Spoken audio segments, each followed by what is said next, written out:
Et pour couronner le tout, Guillaume, t'as imaginé donc une bande sonore faite de bruitages, de sons de vent qui collent à vos propos. Avant d'aborder le thème avec Éléonore, la compositrice, ben justement, je souhaiterais qu'on parle de vos ambiances sonores avec deux autres acolytes. J'ai à ma gauche Didier Delaporte Bonsoir. et Ginger McCurley. Bonsoir. Alors je vais commencer par Ginger. Ginger, en fait, il est très connu sur la scène messine, et pas que, il me semble. Jeune compositeur, arrangeur, mélangeur de sons, plutôt bercé dans l'électro. Je sais que tu travailles aussi avec Instaz, des copains à nous. T'as déjà sorti un album, 2 singles. T'animes aussi des ateliers, notamment à l'Arsenal de Metz, à la MCL. Bref, t'es quand même assez actif, hein, comme pas mal de membres de la compagnie. Et puis, tu travailles dans la compagnie Arnaud depuis 2017. Tu avais déjà travaillé donc avec Guillaume. C'était sur quel spectacle ? C'est sur le Peter Pan. Peter Pan. Et là, finalement, sur cette lecture, à la base, juste une lecture, je crois qu'il est juste venu te voir en disant « Tu peux me bricoler un truc devant ?» Ouais, c'était ça. C'était la première représentation du spectacle qui a eu lieu ici, si je ne dis pas de bêtises. En octobre 2020. Tout à fait. Et oui, c'était cette histoire de... tu connais l'Or du Contrevent ? Non. Bah, attends, je vais le lire. Donc j'ai lu le livre, que j'ai vraiment adoré. Et donc voilà, il y avait cette histoire de créer des masses sonores, des textures de vent. Et pour cette première fois, justement. Donc au début, je me suis dit, très bien, je n'ai jamais vraiment fait ça, mais j'aime bien. Souvent, la compagnie Arnaud m'a toujours proposé des challenges c'était toujours des challenges. Par exemple, je me suis retrouvé à faire percussionniste pour le Peter Pan. Alors je ne suis pas de formation un percussionniste, mais à chaque fois, il m'embarque dans des projets qui me forcent moi à aller voir un peu ailleurs par rapport à ce que j'ai l'habitude de faire. Et donc super intéressant pour la musique que je crée et les autres projets. Donc oui, il y a eu cette histoire de créer du vent sur cette histoire-là, donc il a fallu qu'on communique beaucoup finalement. Je pense que c'est la clé d'ailleurs ce genre de projet, c'est qu'il fallait beaucoup communiquer, c'est de trouver une vision commune de ce qu'on imaginait comme vent, parce qu'on parle de vent, c'est quand même super abstrait finalement. Enfin, c'est du vent, oui, on en entend, du vent dehors, etc. ici, mais dans cette histoire-là, le vent, c'est un personnage presque, il est vraiment très, très vivant. C'est un bon jeu de mots d'ailleurs, vivant pour le vent. Et donc oui, il y a eu cette histoire de trouver des textures de vent, des choses assez simples finalement, mais il fallait ensuite le faire évoluer suivant les moments de ce premier chapitre par exemple, et trouver une façon de le faire vivre et qu'il soit suffisamment intense et puissant pour que les personnages dedans et pour que les comédiens puissent interpréter l'histoire de la façon la plus crédible possible dans cet univers de bruit, de son et de mouvements sonores. Ah, parce que là, finalement, je sais pas si t'es parti... T'as créé à partir de vents existants, t'as trituré des sons, t'es allé enregistrer dehors. Finalement, c'est quoi le processus de création ? C'est un mélange de tout ça. Il y a eu finalement une grosse part de recherche, en effet, d'écouter finalement des choses, d'écouter des sons de vent, de savoir si ce vent-là allait bien, s'il était peut-être trop léger, c'était un vent de forêt, un vent pendant une tornade aux États-Unis, je ne sais quoi. Il y a eu plein de choses comme ça. J'ai écouté beaucoup de choses. Voilà, ça allait d'un mec qui a enregistré des sons en forêt ou d'un mec enfermé dans sa voiture en train de laisser passer une tornade devant lui, je ne sais où, aux États-Unis. Donc il y a eu plein de choses comme ça que j'ai dû écouter différentes. Et c'était marrant, c'était des gens qui enregistraient du vent dehors dans des conditions différentes. Et donc c'était intéressant parce que c'était vraiment des gens qui ont été enregistrés des choses. Et donc c'était cohérent avec ce que nous on cherchait à créer.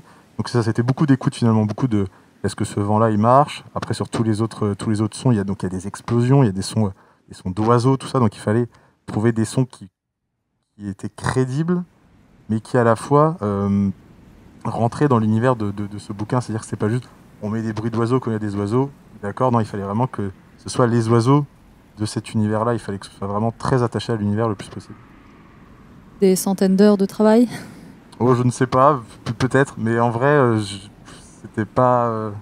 c'était vraiment passionnant, comme je dis, parce que c'était quelque chose que j'avais jamais vraiment fait, finalement, de créer cette bande sonore, presque cette bande originale comme je l'appelle, de cette lecture augmentée, immersive, c'est une lecture, mais finalement, on peut fermer les yeux et on voit les personnages vivre leur aventure.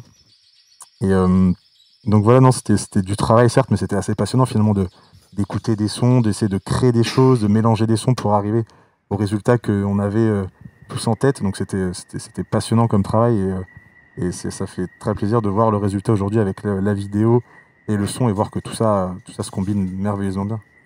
Et donc, dans une formule à 5, parce que là, on a vu une formule à 4, et je sais que la compagnie Arnaud projette éventuellement ta présence aussi sur scène. Quel rôle t'aurais en plus?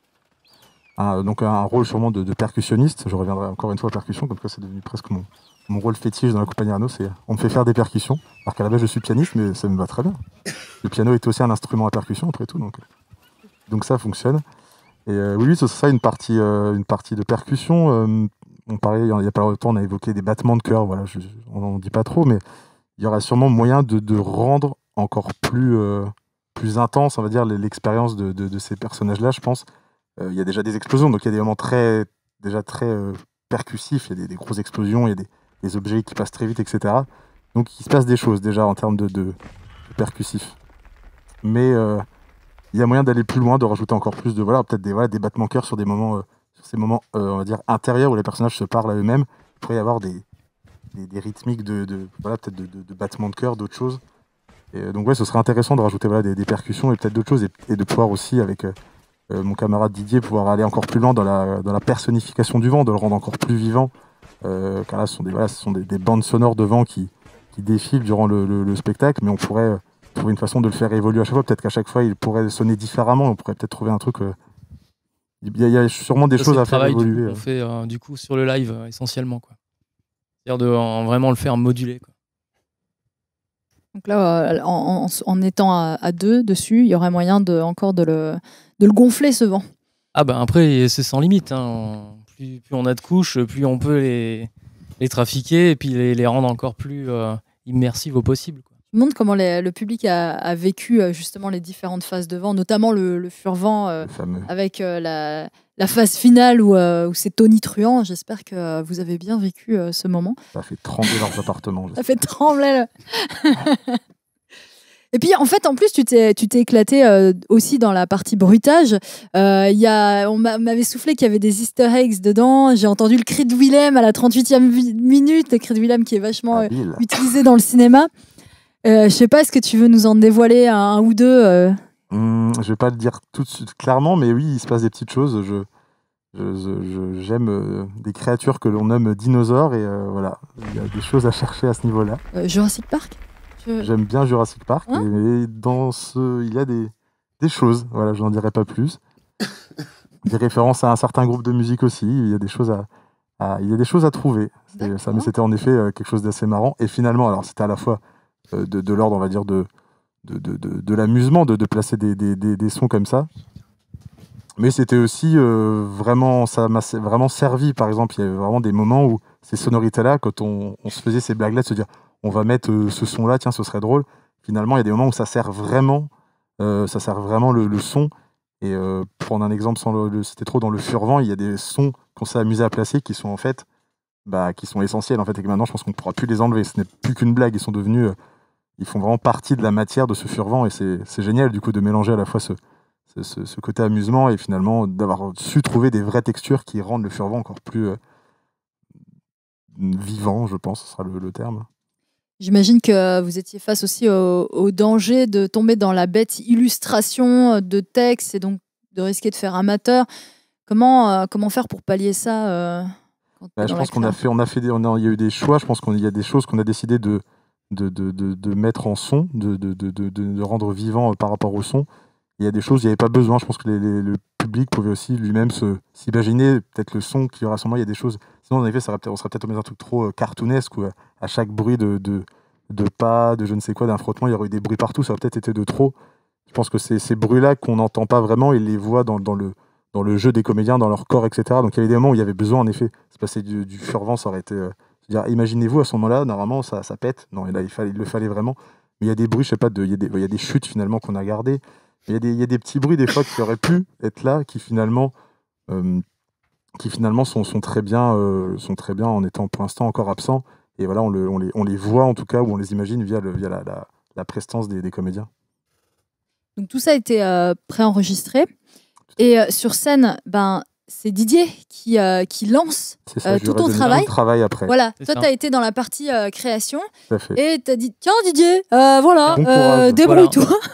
Voilà, t'as un orgue, là, t'as quelques touches Parce que pareil, alors Didier, toi, t'as plusieurs casquettes pour ce spectacle. Ouais. T'es là pour gérer la régie, donc la façade pour le public, les enceintes pour le public, mais aussi tu dois balancer les samples de son, les bruits, faire des mélodies. À certains moments, tu dois être vachement attentif à ce que racontent les comédiens, tout en faisant attention à ce qui n'est pas de l'arsène. Enfin, comment tu gères? Très bien. Non, j'avoue que c'était assez pas complexe, mais tu es obligé d'être concentré constamment sur le rendu, en fait, pour essayer de te mettre à la place du spectateur, pour qu'il soit suffisamment, pas totalement immergé, confronté face au vent, et puis pas dérangé par un son qui soit désagréable à l'oreille, et tout ça. Et après, il y avait aussi, donc ça, c'était plutôt la part technique de son, et puis de gérer un petit peu le mixage en live. Et puis en même temps de jouer sur toutes les pistes son que j'avais pour pouvoir les faire moduler aussi et les faire gonfler, grossir et que en fait le vent devienne un instrument et un personnage à part entière. Parce que quand on crée une piste, elle est juste là, elle est un peu linéaire. Même si on essaie de la travailler en amont, il faut quand même qu'elle soit vraiment en adéquation et puis qu'elle fasse interagir en même temps avec les comédiens, quoi. Donc ça, c'était un peu le travail à faire en même temps de cette deuxième casquette, quoi. Ouais, donc 14 types de vent, 34 bruitages, c'est ce qu'on m'a rapporté, je crois que c'est à peu près ça.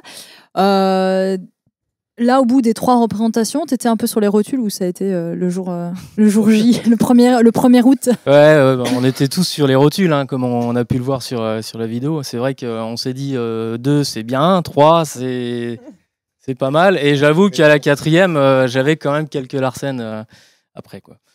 Du coup, il y a surtout un acouphène à la fin. Plutôt un acouphène. Et là, tu serais content que Ginger fasse partie quand même de la Formule A5, histoire de décharger un petit peu, là? Ça peut être pas mal. Ça serait une formule totalement différente. Et encore, quand bien même, étant donné que s'il peut jouer de la percu, on pourrait avoir quelqu'un qui joue que le vent ou quelqu'un qui fait que la gestion de façade, quoi. Là, on est parti vraiment de la petite représentation à la librairie où Guillaume il me dit j'ai un petit projet, est-ce qu'il y aurait peut-être moyen de mettre un petit micro? Ils se font à chaque fois avoir pareil, c'est ça qui est génial. Et du coup, tu te prêtes au jeu, tu te dis oui, pas de souci, ça me fait plaisir. Puis si on a une petite piste devant à mettre, tu pourrais juste mettre un petit truc, et puis l'idée gonfle, l'idée grossit et tout, et puis tu te prêtes au jeu forcément, tu prends plaisir à ça, et puis à la fin tu crées ça, quoi. En fait, on a créé tout ce produit final qui est exemplaire, qui est énorme, en fait. Et ça, d'ailleurs, je vais rebondir sur quelques autres appréciations de la part du public, parce que entre-temps, j'ai eu d'autres commentaires positifs. Yue Sombre Féline, j'ai eu un courant d'air devant Picard dans le dos sur la fin. J'ai eu un sursaut en étant dedans. Le récit emporté par la narration et l'ambiance posée là, et le frisson persiste. Sympa, hein, quand même. Lazuria qui nous dit le chapitre en lui-même était déjà intense dans mes souvenirs, mais cette interprétation, j'en ai eu des frissons, et ça me fait bien plaisir parce que c'est quelqu'un qui a lu le bouquin, qui se souvenait du bouquin. Et pareil, moi aussi, quand j'ai lu le bouquin, ce premier chapitre m'avait beaucoup marqué. Le fait d'avoir revu votre spectacle, j'étais replongée dedans, et génial, parfait. Pauline qui nous dit très intense, bravo aux acteurs, c'est dingue, sacrée performance. Juste, je trouve dommage qu'on ne puisse pas bien distinguer chaque personnage, même si on reconnaît certains. Ça, on a répondu juste avant. C'est un parti pris. Voilà, c'est un parti pris. J'aurai l'occasion de relire d'autres appréciations. Mais voilà, est-ce que vous voulez rajouter quelque chose par rapport au travail sur les bruits, des anecdotes peut-être?